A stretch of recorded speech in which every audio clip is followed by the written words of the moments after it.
Let's open with a word of prayer. Commençons par la prière.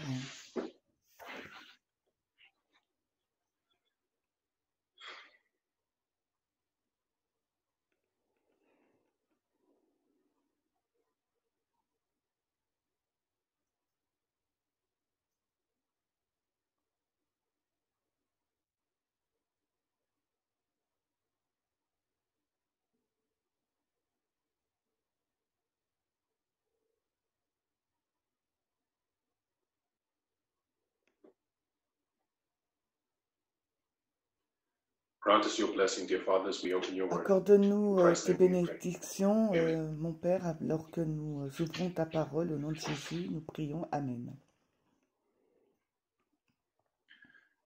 All right, happy Sabbath. Alors, bon sabbat. This is the first of the studies I'll be sharing on this C'est la première étude que je vais weekend partager series that we're durant doing. la série du week-end que A nous bit of faisons. background.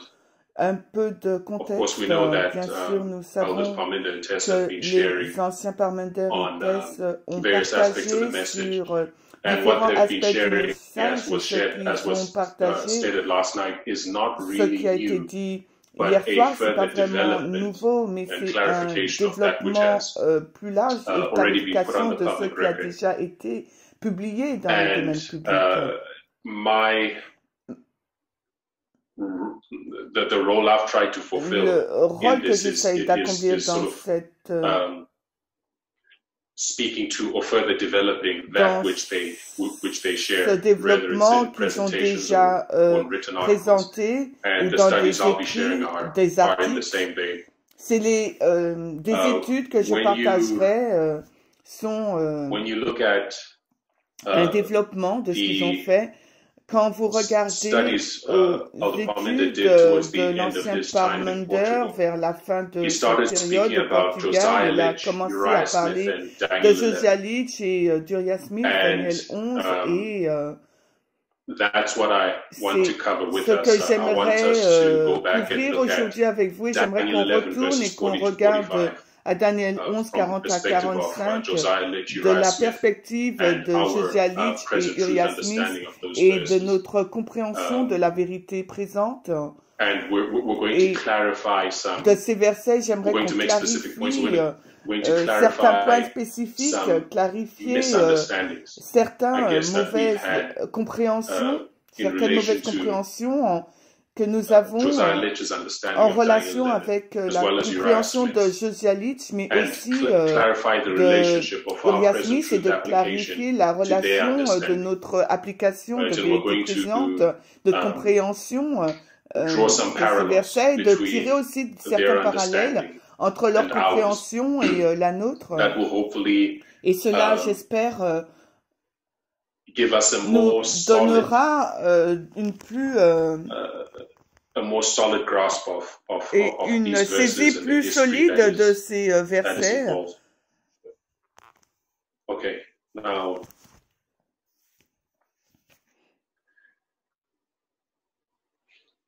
give me a second. I'm going Alors, to si vous try me donnez une seconde, je vais essayer de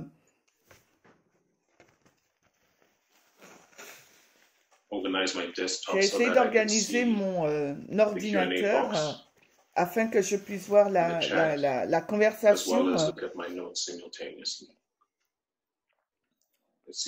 et en même temps de regarder mes notes et de partager l'écran.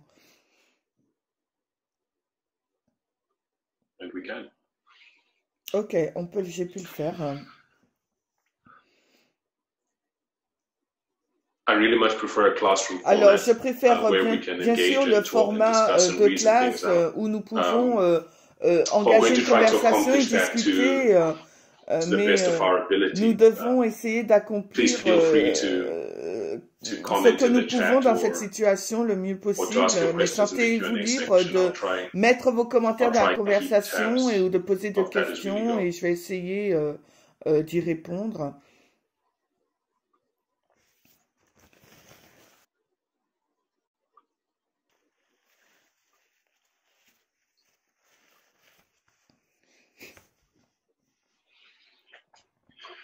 Okay, so under the midnight cry, alors, Sous le ministère, nous I comprenons guess plusieurs one of choses. the points that was brought into focus was this concept nous of introduisons et sur lequel nous nous focalisons est le concept lines of success and lines of des failure. lignes de succès, des lignes d'échec. And in connection with Et that, en the connexion idea avec that cette we see a idée pattern que in the nous history voyons of donc Christ, une structure dans l'histoire de or rather we see Christ, a pattern in the history of ancient Israel, pour voir cette where we structure dans see l'histoire d'Ancien Israël, où nous voyons a failure to accomplish the un mission for échec which à God raised accomplir them la up. mission pour laquelle ils avaient été suscités. This being Exodus, we see Ça a été l'Exode, ancient nous Israel voyons are l'Israël raised up as ancien qui a été people in the suscité history of comme un peuple the dans Exodus. l'histoire de l'Exode. And we see that God Et nous then voyons gave que them a Dieu mission, leur a donné and une that mission mission, was to et cette mission était était to expel the heathen, to establish themselves in Canaan, and to be God's representatives in the earth, to be a light to rejeter the les world. païens, quoi, And we et know they d'établir failed le in that royaume mission. They sur failed terre. to expel the heathen around them, Et and mais they ils ont were échoué influenced dans by cette the mission, heathen ils ont nations, and échoué they à repousser apostatized. les païens So that was a qui étaient history of autour failure, d'eux. which was Donc là, followed by c'était donc une another histoire history of d'échec. failure as they Et ensuite, went ce into qui suit captivity. l'histoire de l'échec, c'est They la were brought out captivité. again, Ils partent en captivité. for the purpose of, and reestablished in Et Canaan after the captivity. ils ont été après rétablis en But they Canaan après failed la to accomplish the captivité, mais mission ils ont for which échoué God à raised them accomplir up. la Then we see mission pour they laquelle ils avaient été backslid, suscités, they et ils perverted sont their retournés doctrine, dans leur and they perversion, produced leur the doctrine Pharisees, pervertie, right? et ils ont False produit prophecy, donc les false pharisiens, understanding of God's character, une fausse compréhension du false caractère de Dieu, une interpretations of fausse His word, prophétie, une fausse influenced interprétation also by de la parole, the sort of Greek influencée par la philosophie philosophy and grecque et culture la that was culture making its grecque. inroads into, et- that was popular at the time. So Et we see they c'est ces failed. doctrines qui étaient populaires à cette période. After the captivity, Et nous they produced the savons Pharisees. qu'après Then la we have Christ captivité, ils ont himself. produit donc les When the Christ pharisiens, et himself, quand Christ lui-même, il est again venu, drew a people out of the il a essayé d'attirer à lui un bondage, we may call peuple it that, hors de l'esclavage, false mais doctrines of the Pharisees d'appeler and ce peuple the hors des people fausses that he doctrines des drew out pharisiens. was the Christian Et, church. et And le the peuple Christian qu'il a church, attiré était l'Église chrétienne, succeed. et The Christian church, l'Église chrétienne a réussi Succeeded in carrying the gospel to the then en known world. partageant It's a history of success. l'Évangile, et donc c'est Right, une so we histoire have de this succès. pattern Donc nous in avons Israel of failure, les failure, échecs success. d'Israël et les Now, when histoires we d'échecs come d'Israël, down de to modern succès Israel, d'échecs. Et we maintenant, see quand the nous same arrivons à pattern. l'Israël It's in the moderne, history nous of voyons modern Israel la même structure dans l'histoire de that l'Israël Christ is moderne, seeking que to come. Christ cherche And à identify venir three et à histories, identifier, right? The beginning et of Ellen White modern donc Israel, identifie which trois was histoires, Millerite history. le Christ commencement could have de come in Israël 1863 moderne, to make that millérite, identification. Christ qui voulait venir en And then 63, he could have et come nous again in voyons 1888. qui, We make après, that il a essayé identification encore de also. venir en But 1888. mirroring the pattern in ancient Israel, Et en faisant le these miroir du first schéma two d'Israël times in which ancien, Christ was seeking les to deux come fois were que histories Christ a of failure. essayé de venir, ça a And été des parallel histoires in the d'échecs. end of Et nous ancient faisons le Israel, parallèle avec we are now l'histoire at de the la end fin of d'Israël modern ancien Israel. et avec la Right. fin de l'Israël And the end of moderne. ancient Et Israel à la fin de was l'Israël a history of ancien, success. il y a une histoire de succès. So now, Donc with us at the end of maintenant, modern à Israel, la fin de we can understand l'Israël that ours is moderne, a nous history of success comprenons also. que nous sommes dans une So histoire this de pattern succès aussi. sort of forms Donc the cette foundation of some of structure forme le the thoughts that fondement we'll be sharing. de certaines pensées Right. que nous avons partagées. We said Alpha, Nous disons donc l'alpha, which is ancient qui Israel, est donc l'Israël ancien. and we see Et nous voyons failure, échec, success. succès. Then we have the Ensuite, nous avons Omega, which is l'Oméga, modern Israel. qui est l'Israël moderne. We also see the same thing. Nous voyons failure, également la même chose là, Failure. échec success. et succès. And we Et said that nous avons dit que, I hope we can see the board. We said j'espère que that nous pouvons voir le tableau, Christ nous avons dit sought que to Christ come a cherché à in venir the 1863 time dans period. la période de This is a history of 1863, qui est donc une histoire d'échec. Il a essayé de revenir en 88, mais là aussi, c'était une époque d'échec. Et ensuite, sur la deuxième venue, dans notre histoire, l'histoire de Daniel 11, verset 40, verset 40 à 45.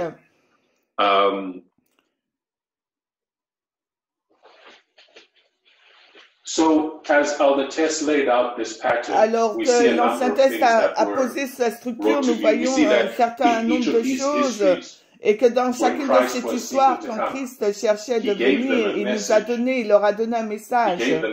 Il leur a donné un message qui était calculé à préparer l'Église et un peuple dans cette période. Les calculer à comprendre les sujets de test dans leur période, comment répondre à ces tests. Et dans cette première histoire de 1863, ce que je dirais cela est cela. Dans ces deux histoires, nous voyons qu'Ellen White a écrit des livres qui posent les problèmes qui sont à l'intérieur de ces deux histoires. Là, nous arrivons à 1863 dans l'histoire de Millerites.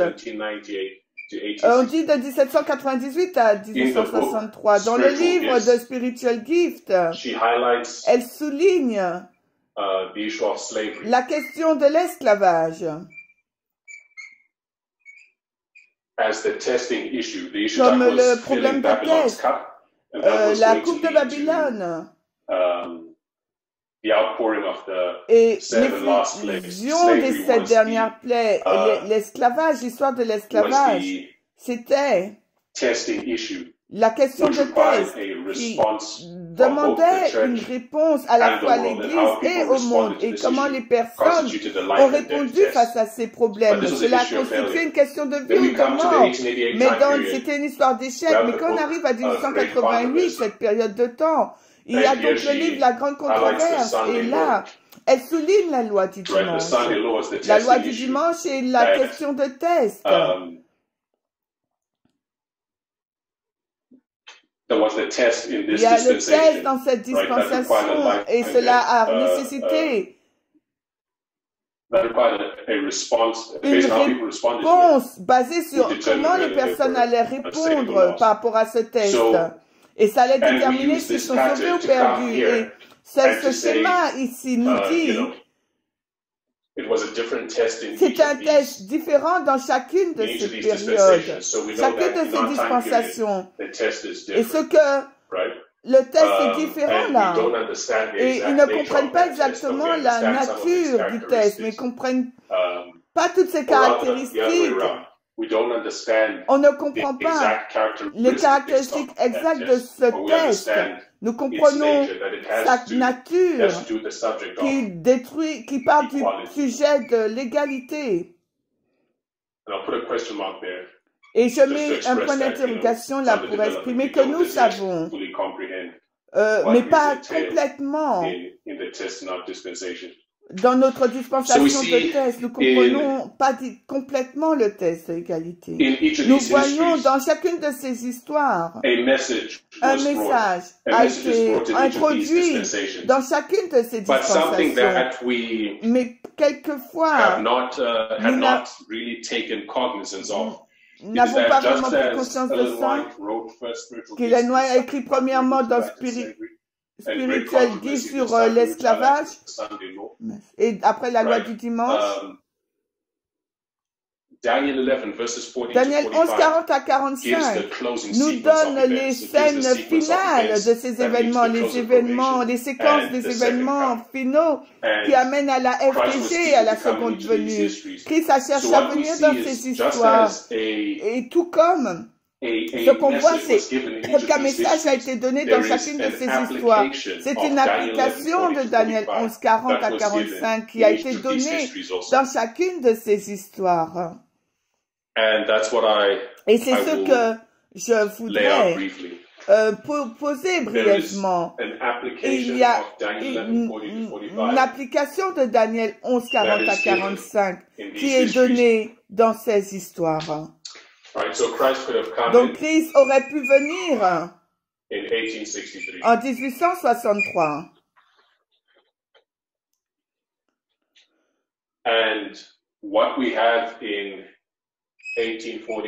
Et ce que nous avons en 1841, qu'est-ce qui s'est passé en 1841?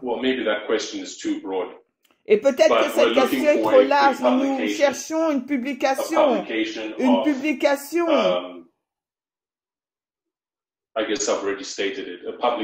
Je pense que quelqu'un a déjà cité une présentation d'une publication des scènes finales comme illustrées dans Daniel 11, versets 40 à 45. Je vous ai donné les années de l'année 1841. Est-ce que quelqu'un sait quelle publication nous donne une vision de Daniel 11 dans cette année 1841?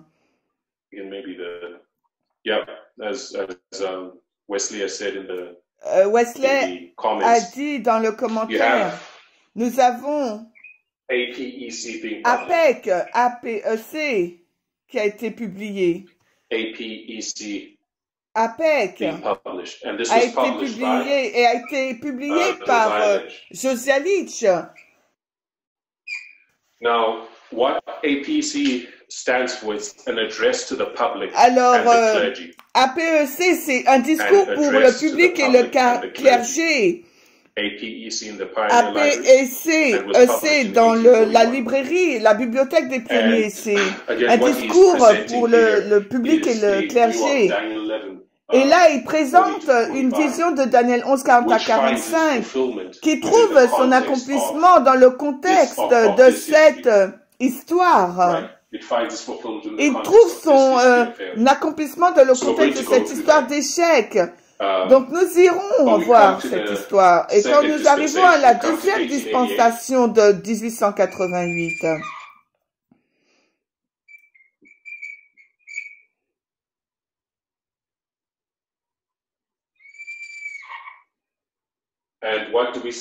que voyons-nous en connexion avec 1888?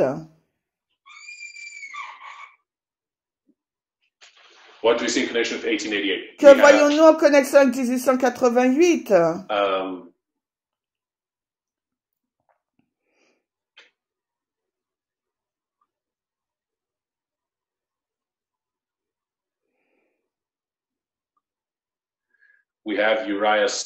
Nous avons Uriah Smith qui publie donc son livre. Son livre intitulé Daniel et l'Apocalypse. Donc voilà, Daniel et l'Apocalypse publié. Et quand est-ce que cela a été publié pour la première fois? Est-ce que vous le savez? Est-ce que quelqu'un connaît la date de la publication de ce livre? Alors, je vous donne quelques secondes.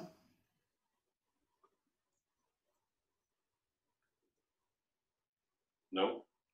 Ok, non. Ce livre a été publié pour la première fois en 1882, Daniel et l'Apocalypse d'Uriah Smith.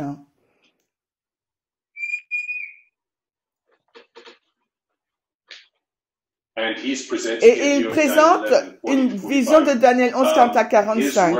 Son œuvre est largement, c'est pour la plus grande partie, nous allons voir que la plus grande partie est une reproduction de ce que Josiah Litch a écrit.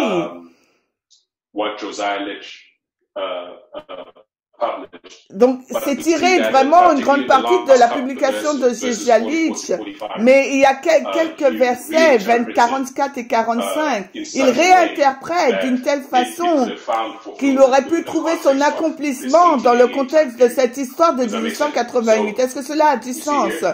Donc, nous voyons ici 1882 une vision donc de Daniel 11, 40 à 45 qui est publiée et qui aurait pu trouver son accomplissement dans cette période de 1888. Et là, en 1841, une vision dynamique de Daniel 11, 40 à 45 qui est publiée par Litch et qui aurait pu trouver son accomplissement dans le contexte de cette histoire des Millérites.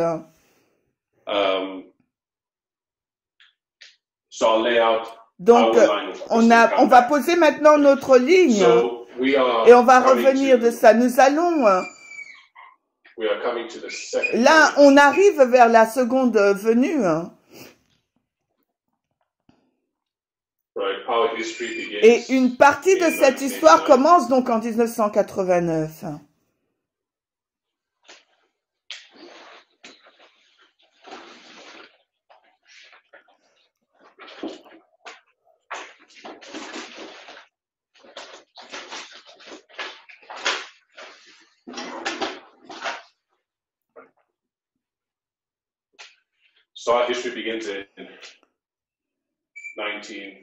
Donc, l'histoire commence en 1989,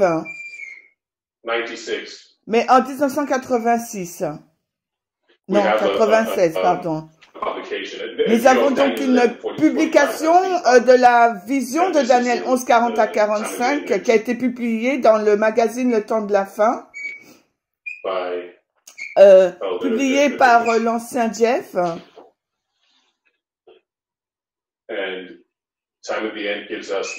Et le temps de la fin nous donne la période de temps de Daniel 11:40 à 45 qui nous amène à la seconde venue. Mais il faut que, mais cela a eu quelques raffinages. Donc on voit donc que cette structure, quand on regarde Ellen White, elle est présentée par l'ancien test. Donc alors, Ellen White donc nous montre le test dans l'histoire des Millérites, donc l'esclavage. Et c'est une histoire d'échec. Et après, la grande controverse était juste une répétition du spiritual gift, les dons spirituels. Et la plupart de ce livre, des siècles, est tiré de dons spirituels. Mais on voit qu'il a été un peu modifié vers la fin, alors qu'il définit le test final. Il est modifié pour s'adapter dans le contexte de cette dispensation. Donc la grande controverse, la tragédie d'échec est le don spirituel et le test a été changé, non plus l'esclavage mais la loi du dimanche. Et là, nous voyons Josiah Litch a publié le livre APEC, l'histoire d'échec dans l'histoire des Millérites, et après Uriah Smith, il reprend le livre de Josiah Litch qui est en fin de compte une reproduction, mais on voit qu'à la fin, ce livre a été modifié afin que les deux derniers versets soient dans le contexte de l'histoire de 1888. Et bien sûr, nous arrivons dans notre période de temps qui est complètement différente des autres histoires.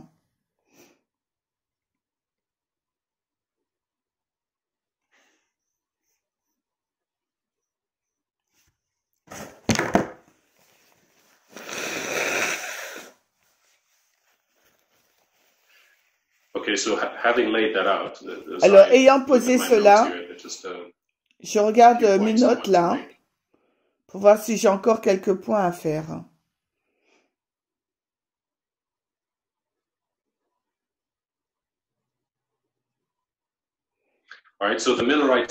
Donc, les Millérites ont vu...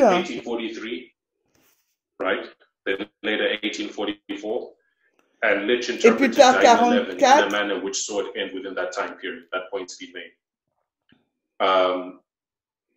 Les Millérites, ils ont vu que le monde se finissait en 1844 puis 44, et Litch a interprété Daniel 11. Donc, je vais aller un peu dans les détails plus tard. Okay, so here's a point to make. Là, il y a un point à faire en relation à comment nous avons compris Uriah Smith et le livre de Josiah Litch en relation avec l'œuvre dans notre période de temps, dans notre compréhension de Daniel 11:40 à 45. Quand nous regardons le mouvement dans les années passées, nous avons compris que notre application de Daniel 11:40 à 45 est correcte. Et ce que nous avons pensé par rapport à Uriah Smith, par rapport à la vision d'Uriah Smith, parce qu'il présente une vision différente. Je pense à partir du verset 36 et suivant, il identifie donc la Turquie comme jouant un rôle important dans les dernières scènes. Et tant que nous comprenons, nous disions qu'il avait fort, nous disons qu'il avait faux. Alors, et que nous avions la bonne interprétation.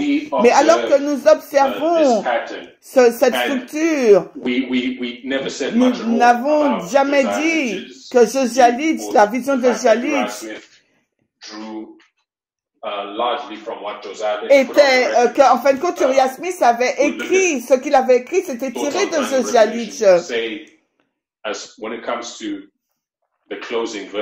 Quand on parle des versets de fin de Daniel 11, Uriah Smith avait tort, on disait. On ne prenait même pas en considération qu'il avait pris l'œuvre de Josiah-Litch.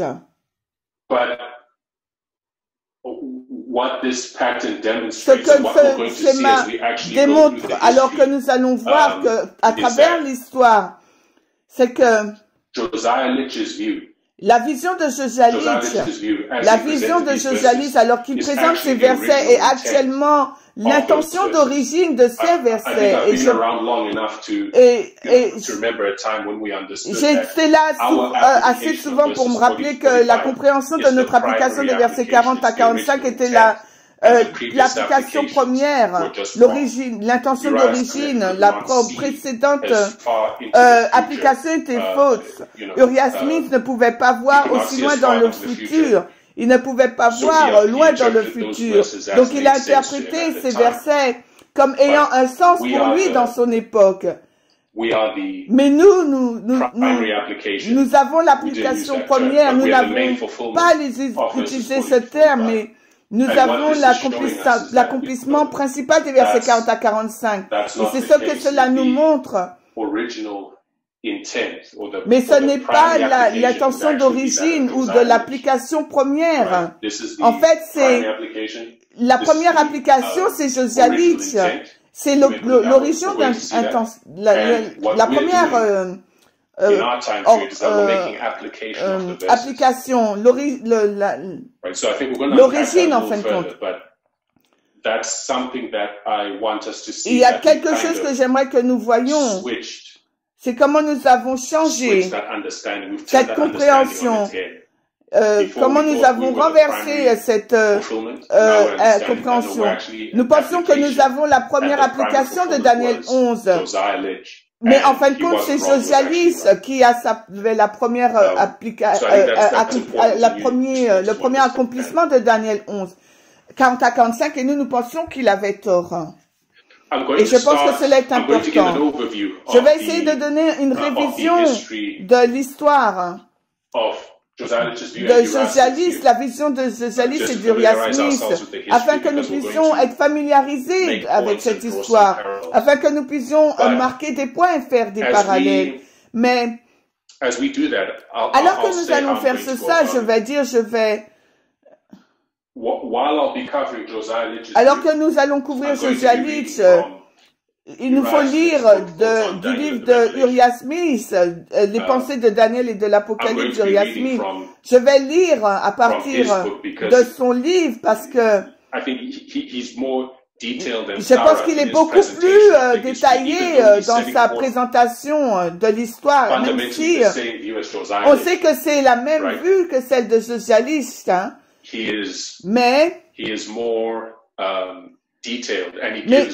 donne plus de détails, il donne plus de dates dans sa présentation de l'histoire que ce qu'a fait Josiah-Litch. Donc je vais lire à partir d'Uriah Smith. On va juste le résumer. Et je vais identifier le point.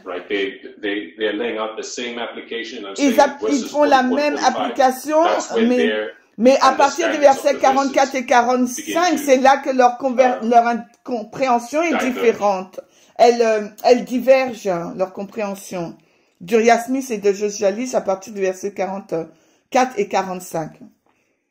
L'interprétation diverge.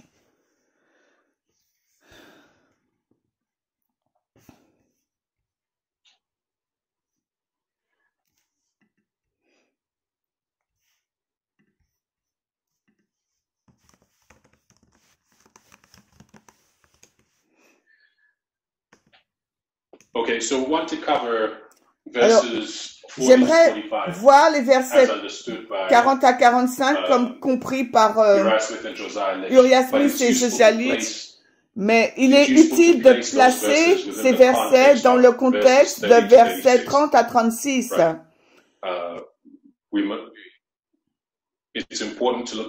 Il est important de regarder au verset 40 dans le contexte qui précède ce verset. Donc les versets 30 à 36. Quand nous regardons versets 30 à 36, Daniel 11, 30 à 36. Daniel 11, verses 30 to 36. Verse 30. Le verset 30 nous dit, des navires de Kittim viendront contre lui. Il sera affligé, s'en retournera, il sera furieux contre la Sainte Alliance. Ainsi il agira, il retournera et s'entendra avec eux, qui abandonnent la Sainte Alliance. Et des forces se lèveront de son côté, profaneront le sanctuaire de la forteresse, ôteront le journalier et mettront l'abomination qui cause la dévastation. Il comprendra par des flatteries ceux qui agissent méchamment à l'égard de l'Alliance, mais le peuple qui connaît son Dieu sera fort, il fera des exploits. Et ceux parmi le peuple qui comprendront instruiront beaucoup, toutefois il y en aura qui tomberont par l'épée, par la flamme, par la captivité et le pillage, durant beaucoup de jours. Alors, ce que ce verset nous dit, c'est qu'ils ont enlevé le perpétuel en 508. En 508, la mise en place de la papauté, de l'abomination, et ensuite il nous amène dans la persécution des 1260 années, et à cette période de persécution, le peuple de Dieu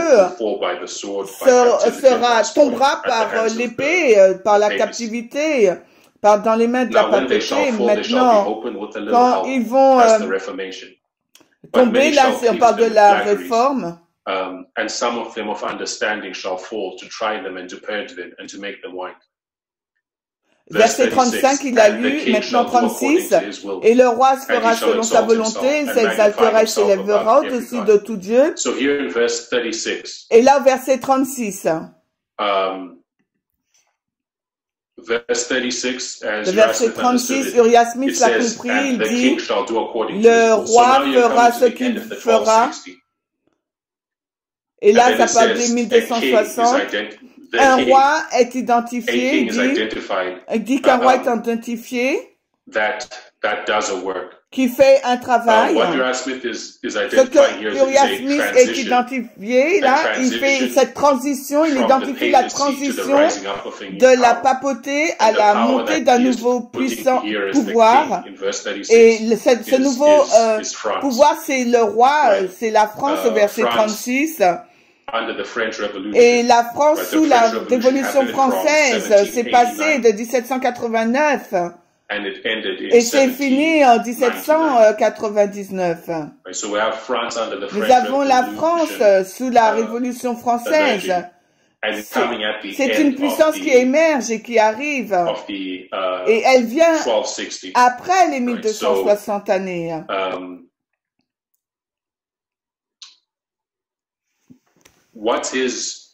Ce qu'il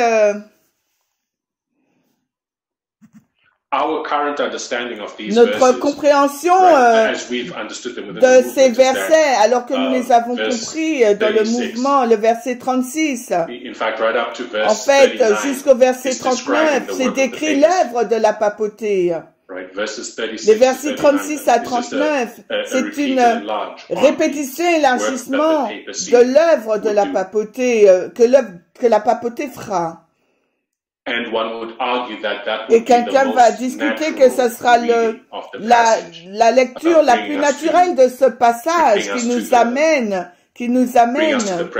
au présent. Mais Uriah Smith, il fait un cas pour insérer un nouveau pouvoir dans le verset 36 et le fait dans le livre de Daniel et l'Apocalypse.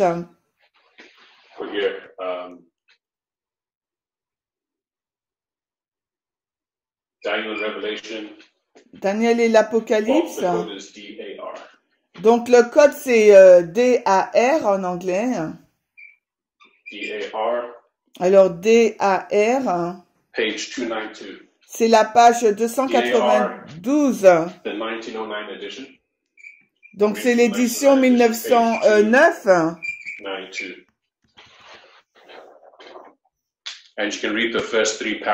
Et on peut lire les 3 premiers paragraphes. Ce qu'il dit, c'est que le roi ici introduit, qui est introduit au verset 36, ne peut pas être la même puissance qui est mentionnée dans les versets précédents. Parce qu'il dit la spécification ne s'applique pas à la papauté. Le verset 36, il dit, le roi agira selon sa volonté. Il dit, et il dit, c'est pas vrai par rapport à la papauté. Parce que la papauté a une considération pour Dieu. Et il dit, par rapport à ça, c'est pas vrai.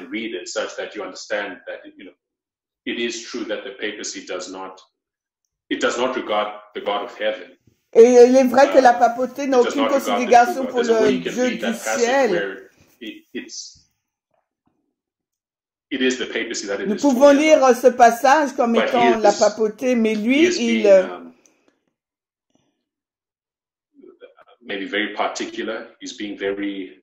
est très particulier. I'll say nitpicky. Il a été très spécifique. Et en disant que la papauté ne considère aucun Dieu.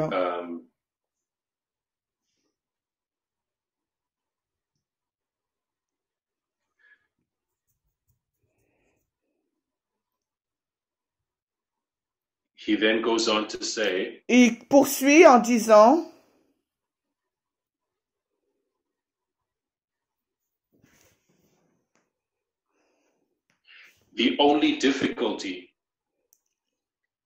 la seule difficulté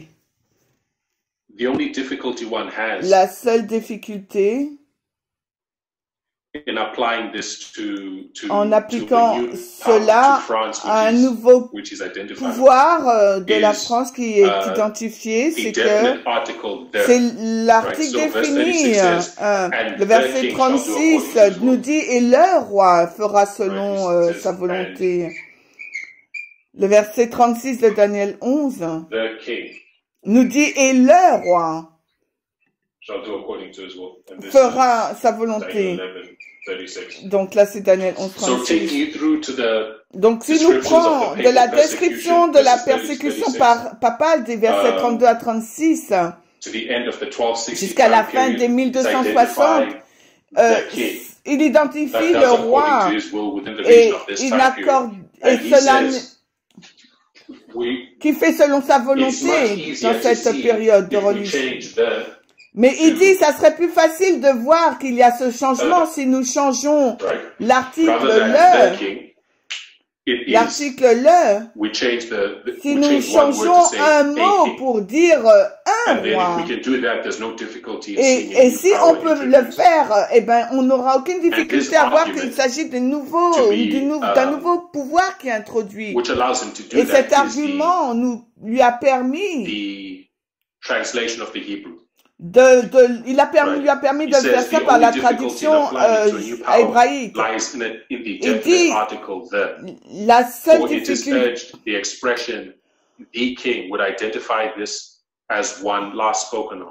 ok, donc en gros, il lit ce qu'on vient de dire. Donc, si on peut traduire par un roi et non pas le roi, on verra un nouveau pouvoir. Donc, c'est le commentaire d'Uriah Smith sur Daniel 11:36, le verset 36. Et c'est comme ça qu'il a traduit un roi à le roi.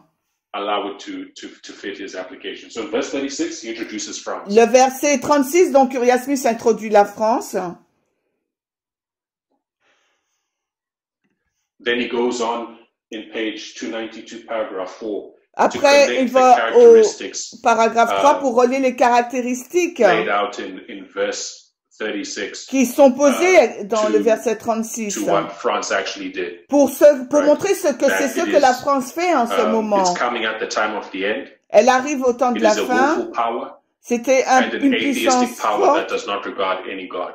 Et c'est une puissance athée qui ne considère pas Dieu. Donc, ces caractéristiques de 36, du verset 36, le conduit à penser qu'il s'agit de la France révolutionnaire. Et ensuite, le verset 37 nous dit, il n'aura pas d'égard au Dieu de ses pères, ni de désirer des femmes. Il n'aura aucun égard pour aucun Dieu, car il s'élèvera au-dessus de tout.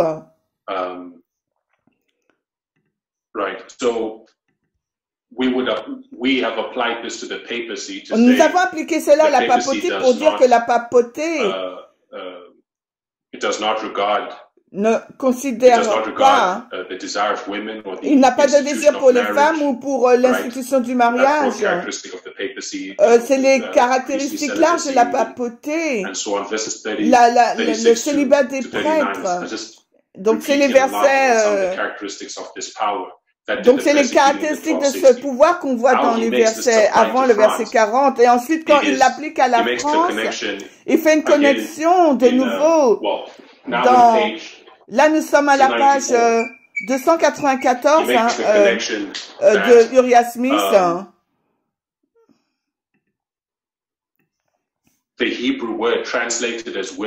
Le mot hébreu traduit pour femme, quand il dit il n'aura pas de désir pour les femmes, c'est traduit pour la femme. Cela fait référence à l'institution du mariage. Et quand on regarde l'histoire de France et tout ce qui s'est passé, les lois qu'ils ont promulguées pour enlever donc l'institution du mariage.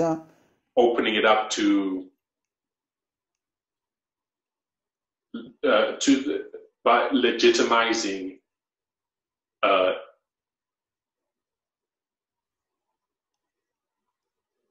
I'll just say it that way, opening it up in a way that fell outside the biblically prescribed parameters of marriage. That's how he says that applies to France. Now, ça nous parle du mariage, ce qui a été fait en France, donc c'est pour ça qu'il dit que c'est un nouveau pouvoir, la France. Et verset 38, là maintenant, on lit, mais à sa place, il honorera le Dieu des forces et avec l'or et l'argent, les pierres précieuses et avec des choses les plus désirables, il honorera un Dieu qui n'ont pas connu ses pères.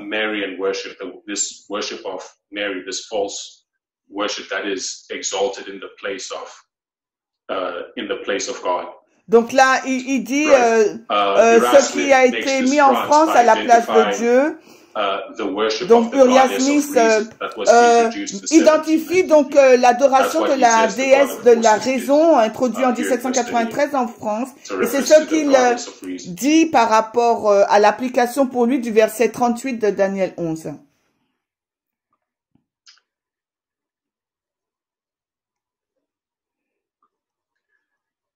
Then we come to verse 39. Ensuite, nous arrivons au verset 39. Verse 39 says, verset 39 nous dit, verset 39, et ainsi il agira dans les places les plus fortes avec un Dieu inconnu qu'il reconnaîtra, il accroîtra en gloire et les fera dominer sur beaucoup et leur partagera le pays en récompense.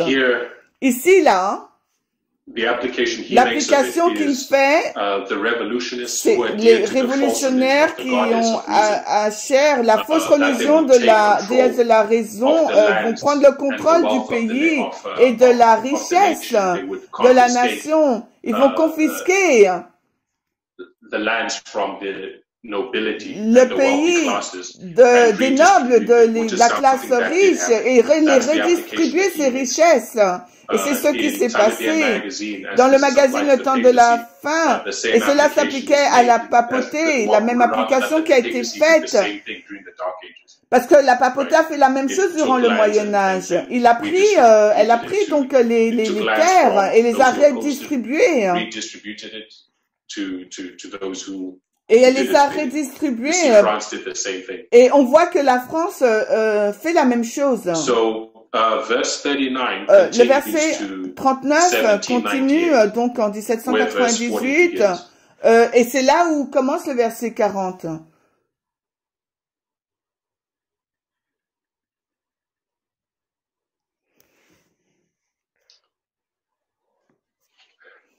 And when we come to verse 40, quand nous arrivons au verset 40,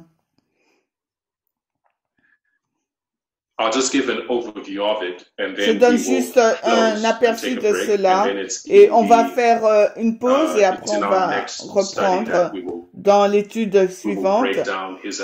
On va détailler son application des versets 42 à 45, mais dans les plus grands détails. Donc le verset 40, il dit, donc on lit le verset 40 de Daniel 11, le temps de la fin.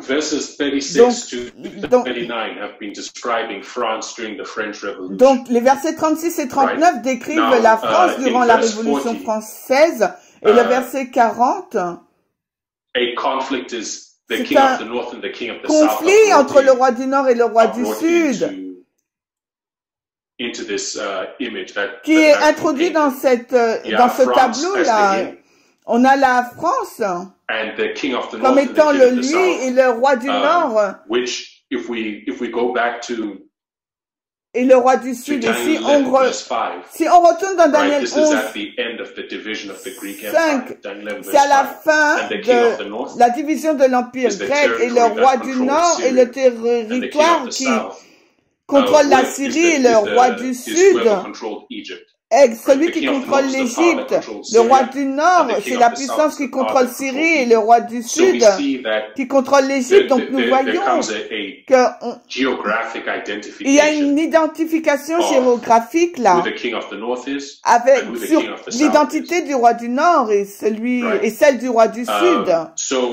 Les versets 36 à 39 décrivent le lui qui fait le travail et c'est cette France révolutionnaire. Et au verset 40, Uriah Smith présente que la France devient maintenant engagée dans un conflit. Et maintenant, il entre dans l'histoire du roi du Nord et du roi du Sud. Et rappelez-vous, nous sommes en train de localiser au temps de la fin 1798.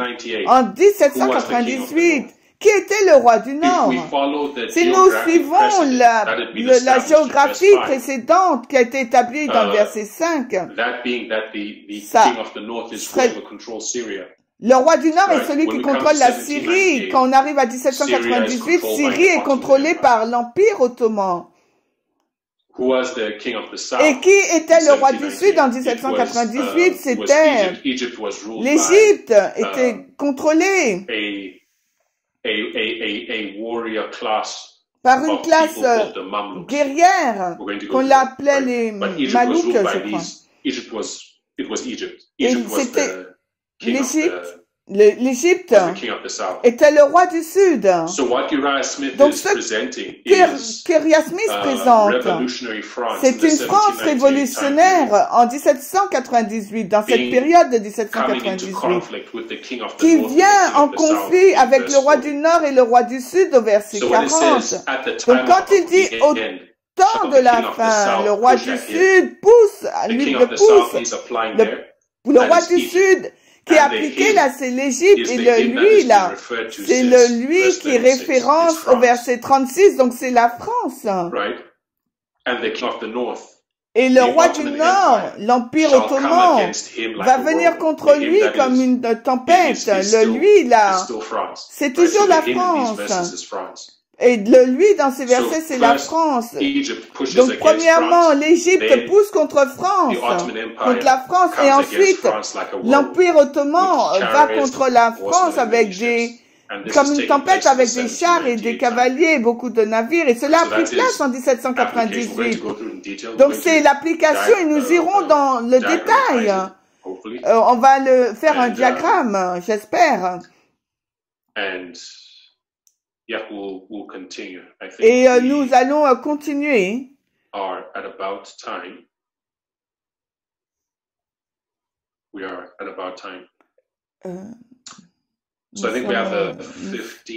Alors, nous sommes arrivés à notre temps, donc on aura 15 minutes de pause. Et ensuite, nous allons continuer, et j'espère que cela a été facile à comprendre. Je sais que vous voyez des choses avoir lieu là. J'essaie de le simplifier afin que nous ayons vraiment une vue large de ces versets, comment ils étaient accomplis, comment ce que Uriah Smith disait. Et comment c'est dans sa dispensation ça a été accompli ces versets, et ainsi dans celle de Jozalich. Ensuite, nous allons tirer des parallèles et des applications. Alors, terminons par la prière.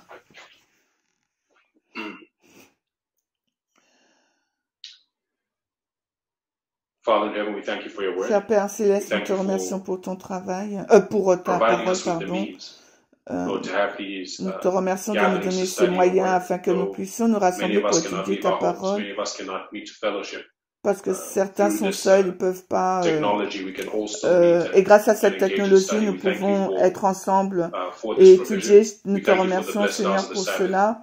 Nous te demandons de bénir cette maison et durant le sabbat, tu puisses nous guider durant ce week-end de prophétie, et qu'on puisse être ensemble.